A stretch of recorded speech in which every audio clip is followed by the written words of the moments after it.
compétence de la justice sénégalaise. L'Assemblée nationale n'avait absolument rien à faire dans ce dossier. Mais comme ils ont voulu politiser le dossier et couvrir l'un des leurs, en l'occurrence Mamour Diallo, mais pas seulement Mamour Diallo, parce que je vous dis que ce dossier de 94 milliards, si on tire toutes les ficelles, ça va aller jusqu'à la présidence de la République. Ça passera par le ministère de l'économie et des finances, ça interpellera la gouvernance. Il y a tous ceux qui ont apposé leur signature sur les dossiers d'acquiescement sont concernés par ce dossier. Et donc, aujourd'hui, après 6 mois de show, ces députés se sont retrouvés, seulement les députés de Benno Bokk Yakaar, pour soi-disant présenter le rapport. Ce qui en soi est une violation flagrante du règlement intérieur de l'Assemblée nationale, passible de poursuite. Je vous ai dit tout à l'heure en version française que l'article 48 du règlement intérieur, que j'ai entièrement lu, considère qu'une commission d'enquête parlementaire est tenue par le secret jusqu'à ce que le rapport soit présenté à l'Assemblée nationale, qu'il soit discuté par l'Assemblée nationale et qu'un vote spécial soit tenu en plénière, et seulement après que l'Assemblée nationale décide de déclassifier partiellement ou totalement ce rapport. Avant d'en arriver là, aucun membre de la commission n'a le droit de communiquer sur ce qui se passe.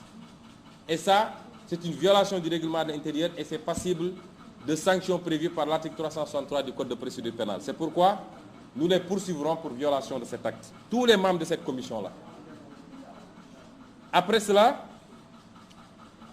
nous disons que nous maintenons intégralement, entièrement et absolument nos accusations de fraude fiscale, de faux et usage de faux, de détournement de deniers publics et de concussion dans ce dossier de 94 milliards.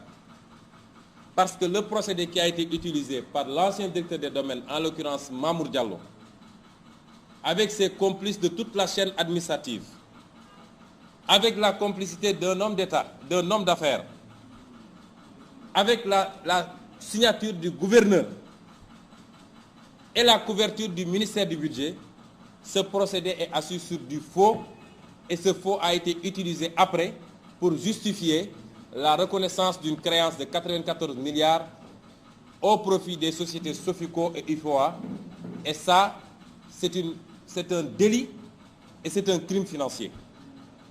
Moi, je maintiens entièrement et intégralement cela. Et si le procureur était sérieux, il aurait dû me convoquer dès lors que j'ai parlé de ça. Dans quel pays du monde on a vu une accusation aussi grave et le procureur est là tranquillement assis?